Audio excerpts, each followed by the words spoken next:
Assalamualaikum warahmatullahi wabarakatuh. Waalaikumsalam warahmatullahi wabarakatuh. Kita mulai dengan membacakan semangat sama-sama. Bismillahirrahmanirrahim. Apa semuanya? Alhamdulillah. Sebelum kita sekarang berada di pertemuan kedua dalam seminar sejarah peradaban Islam.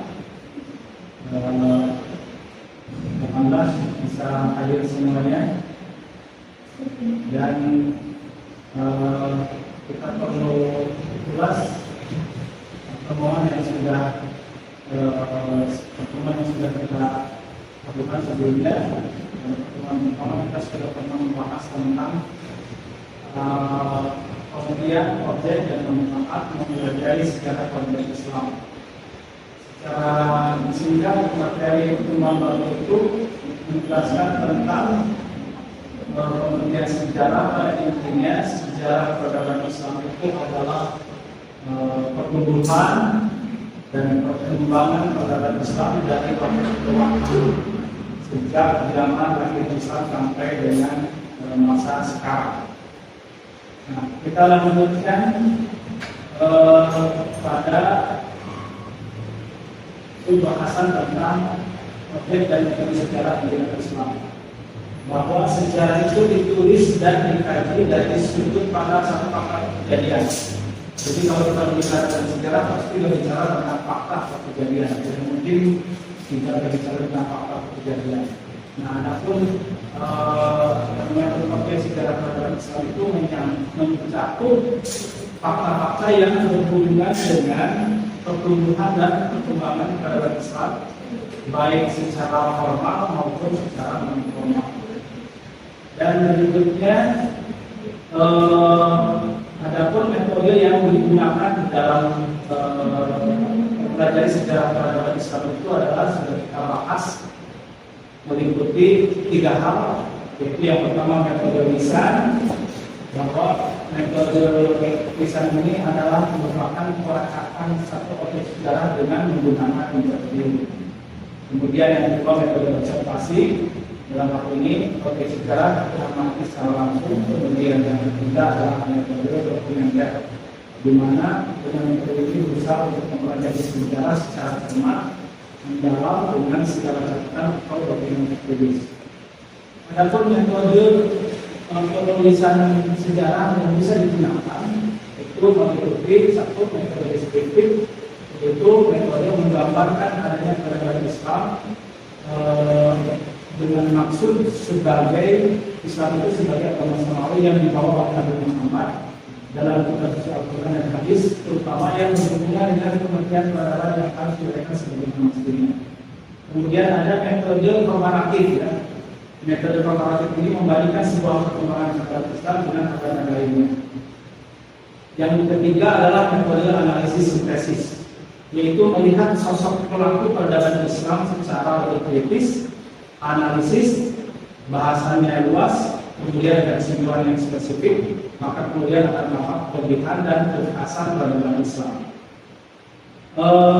Adapun manfaat mempelajari sejarah sudah kita bahas.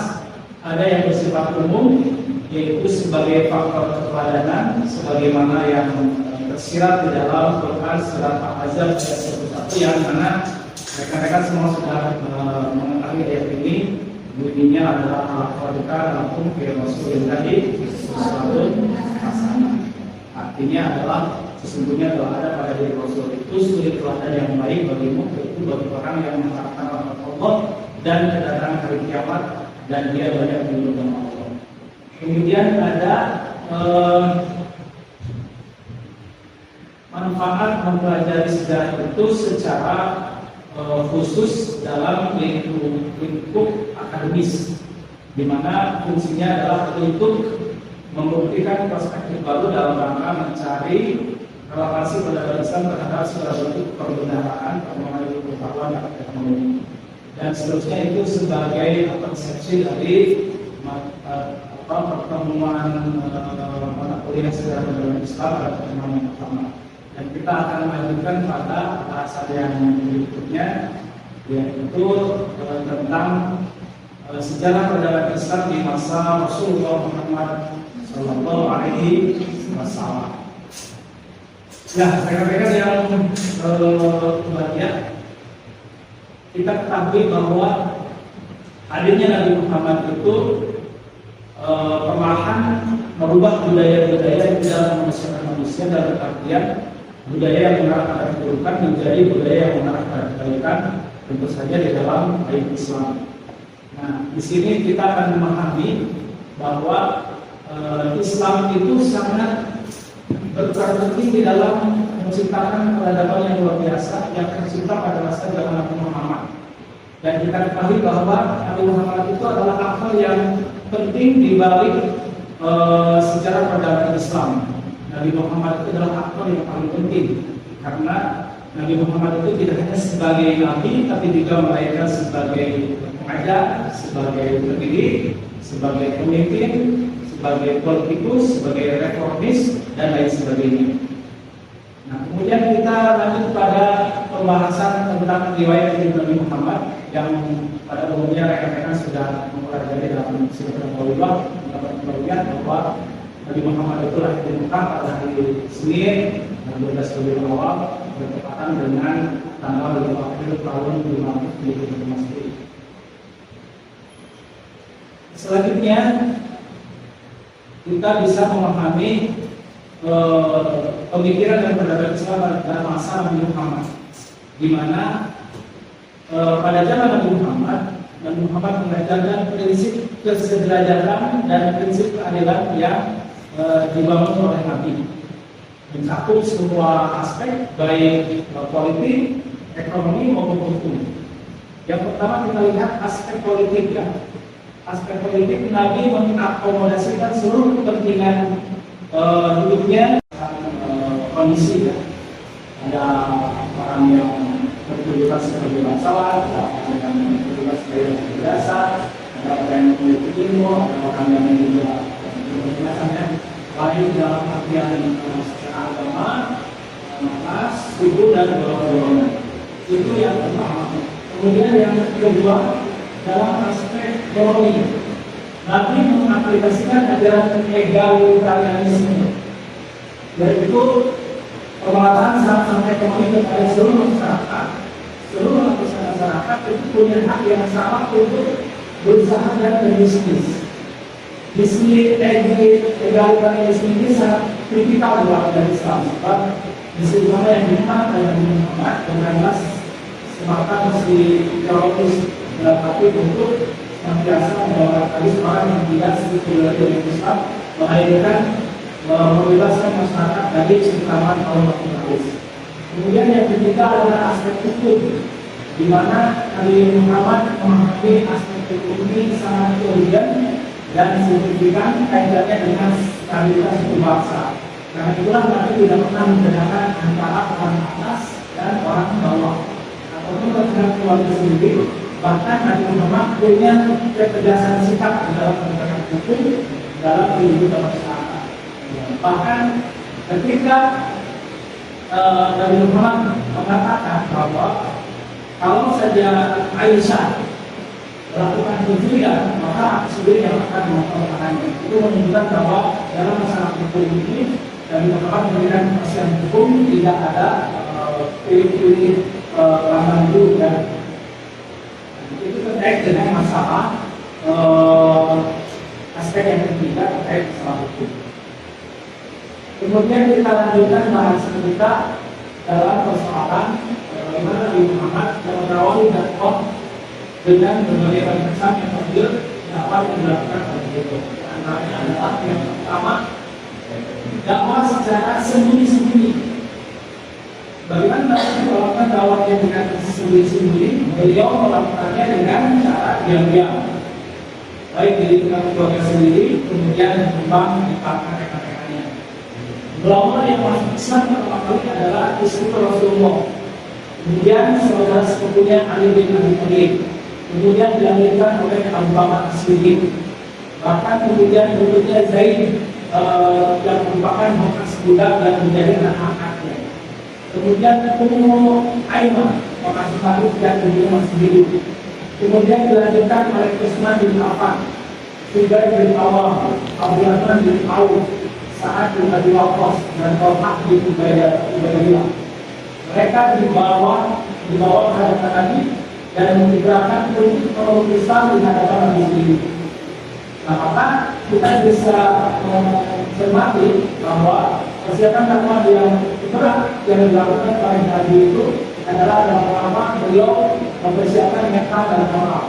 Oleh sebab itu beliau mengajak manusia atau umatnya untuk mengisahkan Allah, mensucikan dan membersihkan jiwa dan hati, kemudian menguatkan barisan dan menentukan kepentingan diri di atas kepentingan jamaah.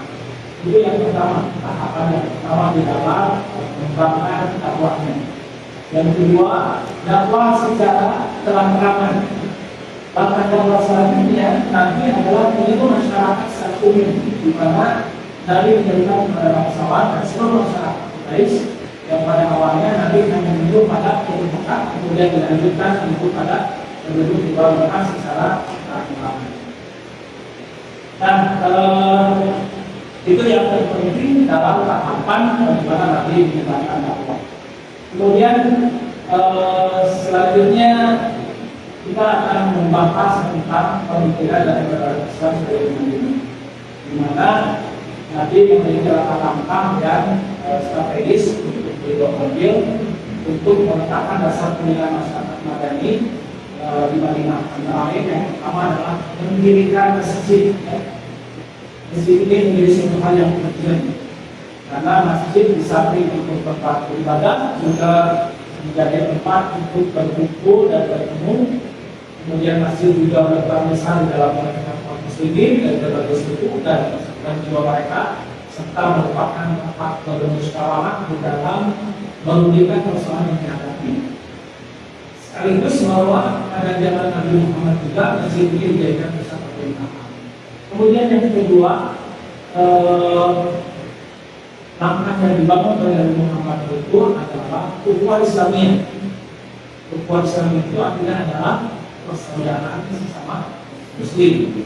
Dan persaudaraan yang dilakukan oleh Rasulullah itu bukan berdasarkan pada peralihan darah, akan tapi didasarkan pada peralihan agama, yaitu keimanan.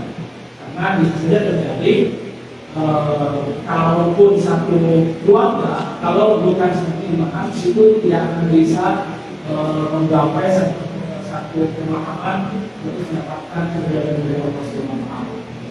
Yang ketiga yang dibangun oleh Nabi itu adalah kesepakatan untuk saling membantu antara kaum muslimin dan non muslimin. Ini dimaknai sebagai suatu hal yang mengandung arti keselarasan atau kesepahaman. Di Madinah ada golongan manusia yaitu kaum muslimin, orang Arab, kaum non-muslim, dan juga ada orang Yahudi. Maka kemudian Rasulullah melakukan kesepakatan dengan mereka untuk terjaminnya sebuah keamanan dan kedamaian, juga untuk melahirkan suasana saling membantu dan toleransi di antara golongan tersebut. Dan yang terakhir adalah yang dibangun oleh Nabi, makanya di Madinah adalah meletakkan landasan politik, ekonomi dan kemasyarakatan. Ya baik rekan-rekan, saya kira itu yang bisa disampaikan terkait dengan materi perkuliahan untuk pertemuan yang kedua ini. Selanjutnya mungkin di antara rekan-rekan ada yang menyampaikan pertanyaan, silakan. Kita akan mulai mungkin dari pembahasan tentang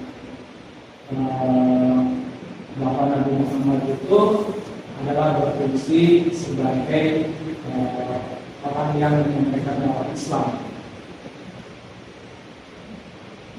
Ada yang bertanya, dipersilakan. Atau saya bertanya ya?